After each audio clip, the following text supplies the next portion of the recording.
ట్రింగ్ ట్రింగ్ ఎవరొచ్చారు? మా ఆయన వచ్చారు. హలో అండి, అందరూ ఎలా ఉన్నారు? ఇలా చెప్పి చాలా రోజులే అయింది కదా. చాలా రోజుల తర్వాత నేనైతే కొత్త కొత్త రెసిపీస్తో మీ ముందుకు వచ్చేసాను. ఈరోజైతే కర్ణాటక స్పెషల్ దొన్నె బిర్యానీ చేసా. రీసెంట్గా మేమైతే బెంగళూరు షిఫ్ట్ అయ్యాం. ఫ్యూ మంత్స్ బ్యాక్ అయితే మేము బెంగళూరుకి హౌస్ సెర్చింగ్ కోసం వచ్చాం. అప్పుడు ఒక రెస్టారెంట్కి వెళ్ళి బిర్యానీ ఆర్డర్ పెడితే ఈ దొన్నె బిర్యానీని సర్వ్ చేశారు. ఆ కలర్ చూసి మేము ఆర్డర్ చేసింది బిర్యానీ కదా, ఏంటి గ్రీన్ కలర్ బిర్యానీ వచ్చింది అని అనుకున్నాము. కానీ ఇక్కడ ఈ దొన్నె బిర్యానీ ఫేమస్ అంట. టేస్ట్ కూడా చాలా చాలా బాగుంది. భాస్కర్కి బిర్యానీస్ అంటే చాలా ఇష్టం. నిజంగా చెప్పాలంటే పిచ్చి. నాకేమో కొత్త రెసిపీస్ చేయడం అంటే పిచ్చి. అలా అని మల్లెపూల పాయసం, కరివేపాకు హల్వా లాంటివి అయితే చేయనులేండి, తినగలిగేవే చేస్తాను.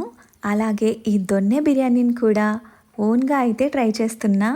కొన్ని యూట్యూబ్ సెషన్స్ అయితే తీసుకున్నానులేండి. అవి యాజ్ ఇట్ ఈస్గా నేనైతే ట్రై చేయను, నా స్టైల్లో చేయడానికి మాత్రం ట్రై చేస్తాను. చాలా బాగా కుదిరితేనే పోస్ట్ చేస్తాను, లేకపోతే డ్రాఫ్ట్లోనే ఉంటాయి. ఈ బిర్యానీ చేసుకోవడం కూడా చాలా సింపుల్ అండి. ఫస్ట్ అయితే బిర్యానీ పాట్ పెట్టుకొని ఆయిల్ గీ యాడ్ చేసుకోండి. అందులోకి బిర్యానీ స్పైసెస్, సన్నగా చాప్ చేసుకున్న ఆనియన్స్ వేసుకొని అవి గోల్డెన్ బ్రౌన్ కలర్ వచ్చిన తర్వాత ఒక గ్రీన్ పేస్ట్ అయితే ప్రిపేర్ చేసుకోండి. అది ఎలానో చూపించేసాను కదా. ఆ గ్రీన్ చట్నీని వేసుకొని అది బాగా ఫ్రై చేసుకున్న తర్వాత చికెన్ యాడ్ చేయాలి. చికెన్ యాడ్ చేసుకున్న తర్వాత కూడా ఒక 5 మినిట్స్ దాకా ఫ్రై చేసుకోండి. ఆ తర్వాత మనం ముందే సోక్ చేసి పెట్టుకున్న రైస్ని కూడా యాడ్ చేసుకొని ఒక 5 to 6 మినిట్స్ బాగా ఫ్రై చేసుకోండి. ఇలా ఫ్రై చేయడం వల్ల ఆ గ్రీన్ చట్నీ ఫ్లేవర్స్ అంతా రైస్లోకి, చికెన్లోకి పడతాయి అన్నమాట. తర్వాత ఒక గ్లాస్కి నేను 1.5 గ్లాస్ వాటర్ పోసాను. వాటర్ వేసిన తర్వాత ఒక్కసారి అలా టేస్ట్ చేసుకొని సాల్ట్ అడ్జస్ట్ చేసుకోండి. తర్వాత ఒక లెమన్ అయితే స్క్వీజ్ చేసేసి మూత పెట్టేసేయండి.